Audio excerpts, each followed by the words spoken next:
Hello, good human. I'm Nim Deeswart, and this is Return on Wisdom. What has life taught you that you wish you'd known earlier? I think to love more. I really think I need to. There were times, especially when my first marriage broke down, I needed to love that man more and maybe be a little bit more sympathetic. And I think that would have been a lot more grace for my children, because my daughter's really never recovered that I left a father after a 23-year marriage. But anyway, so I think, what else have I learned? Just to be really honest and really careful about things like not getting involved in any crime, or just always being honourable, very honourable, not getting involved in anything that could hurt anyone. And loving my family. I was one of a big family. I had 4 brothers and a sister.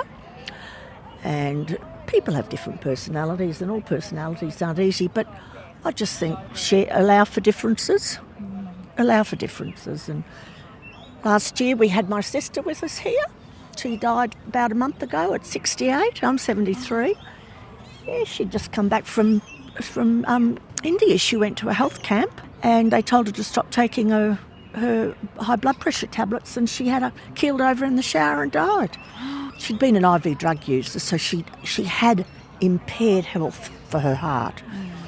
So now I'm just supporting her kids and everything, but she was a lovely girl.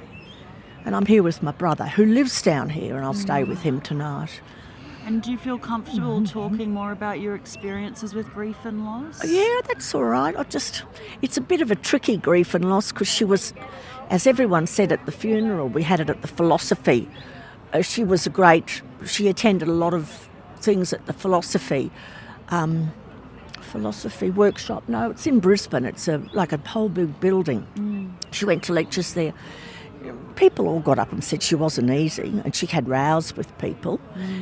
And she was a difficult personality. Yeah, I looked after her. She came and lived with me. My first husband was a lawyer, and we lived in Hong Kong. And she stayed with me for a year. And it was through that time, after her recovery, she met a Chinese guy. So she had married him and had 2 Chinese children, 2 Eurasian children. And she was thrilled she's thrilled that, in recovery she was able to do that. In recovery of a huge drug addiction. She'd lived in America.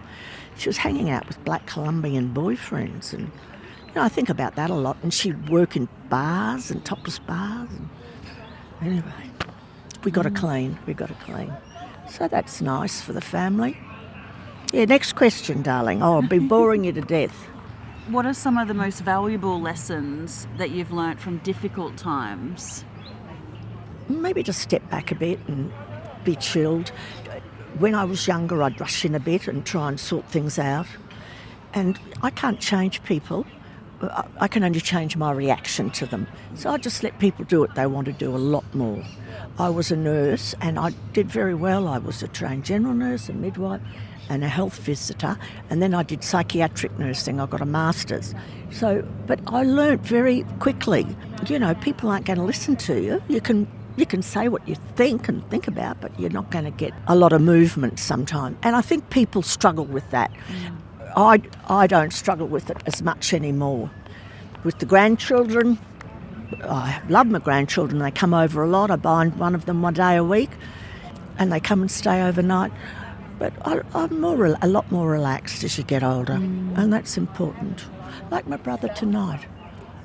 I'll tell you a little story. He comes up to stay with me with his wife and daughter, and I cook and make a lovely meal for the 2 nights they're there. But I know there'll be sweet fuck all tonight, and we'll just get a Thai meal and I'll shout it. I don't care. He doesn't have to do what I do. He doesn't have to. Each to their own. Each to their own, yeah. My husband's not here, but it bugs him a bit. My second husband, it bugs him a bit that this one's a bit tight with his money. Well, I don't care. He probably has not a lot of money, so be it. Yeah, go on. Next one, darling. Tell me a short story that maybe holds some shame for you. That's a good question. Are people being honest? I got caught shoplifting, and once, and I've always been very ashamed about that, and my children don't know. And It's all right, it's a safe confession booth here. You're sweet. You'll get people talking. But I had to go to court. Wow. It was really big, yeah. Well, and how old were you when this happened? It was only 5 years ago. Wow. I think I'd been in hospital and I'd come out of hospital. So what age were you? Oh, if I'm 73 now, I was probably 68 or 69. Yeah. A woman who's never shoplifted, but I shoplifted. I just walked out of Target with two shitty jumpers I would never wear. But I don't know why I did it. I think that I saw a psychiatrist, and the psychiatrist said that I was disinhibited because of the thing that I had, which was called Guillain-Barré. I'd been in hospital for 3 months. But I don't think it was that. I just think I was old and mad, getting a bit mad. It's all right. We're all in our way anyway. But don't ever do that. That's why I said before, what would you not? I would say to my grandchildren, you be very careful. You know, but their parents use drugs and everything. I can't say to the grandkids, look, be mindful. I mean, I might say, don't shoot up. But if you want to snort something, I don't care. But don't shoot up, whatever you do, like my sister. She shot up a very bad drug. And she was in hospital for 3 months in Bellevue at New York. She nearly died. Wow. That's damage to heart. Yeah. She got endocarditis. I think about this all the time. My brother and I tonight, after we sit and talk and go through, because it's only recent. Do you guys talk about it? Or? Yeah, we do. We talk about it a lot. I think he's a bit disappointed about a few things because he never got on with her. She was a very difficult personality. She was a very dominant personality, went to girls' grammar. And like in that show, they talk about those people who go to private schools and they dominate the place.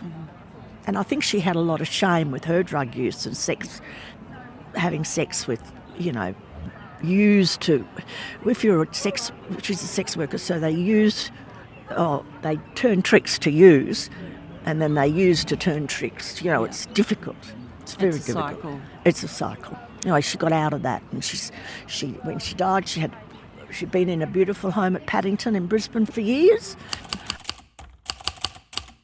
I just want to go back to where we started, the lessons about love and your first husband. Tell me some more lessons that you've learnt about love. Oh, maybe love. Maybe ignore a bit of stuff. We've just had 10 days of my husband's second daughter, his daughter here, and 2 Chinese children. She married a Chinese guy too. But the lessons I've learned is that I wouldn't for 1 minute have upset those kids or the mother, or, she wouldn't strip a bed, she wouldn't carry any dishes out, and I'd cook meal after meal. I'd just let it all go. I just didn't worry. It's not worth having. I don't like a lot of conflict. A lot of people, including my mother, used to say, people should be upfront and do conflict. And if there's a need to say something, you need to say it. Well, maybe there is, but, my experience, you're better off shutting the fuck up sometime. You are. You're better off shutting the fuck up. Why upset everyone? Because you're going to, they say you should say something when it's happening in the present. Like, Michael, it'd be nice if you reciprocated and got dinner tonight. You could do that, but I can equally choose not to do that, and I'm not going to do it. What would you say to your 30-year-old self? Oh, God, don't get married so young. Have more sex. Have more fun. Maybe do psychology. I should have done social work or psychology at uni. I was very academic, but, I wasn't very academic, but I was smart enough. I'd have gotten through social work or psychology then. I don't think you get through psychology now because it's a lot more difficult. You've got to just about do a higher level. It's like medicine. Yeah. I'll tell you where you get a lot of people. You've come to here. You're going to get a lot of people here. It's the richest wisdom in the world right here. And your wisdom has been beautiful. Thank you for sharing. Louise Milligan, she wrote the George Pell book, and she's just written a book. You should talk to her.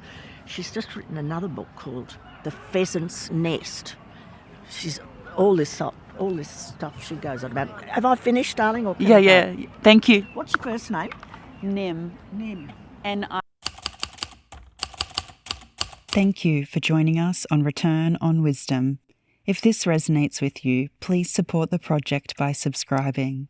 You're amongst the first believers, helping us create a world that listens, learns, and values lived experience wisdom. Every like, comment, and subscription is a powerful reminder to keep this mission alive. Your support today makes all the difference. Thank you.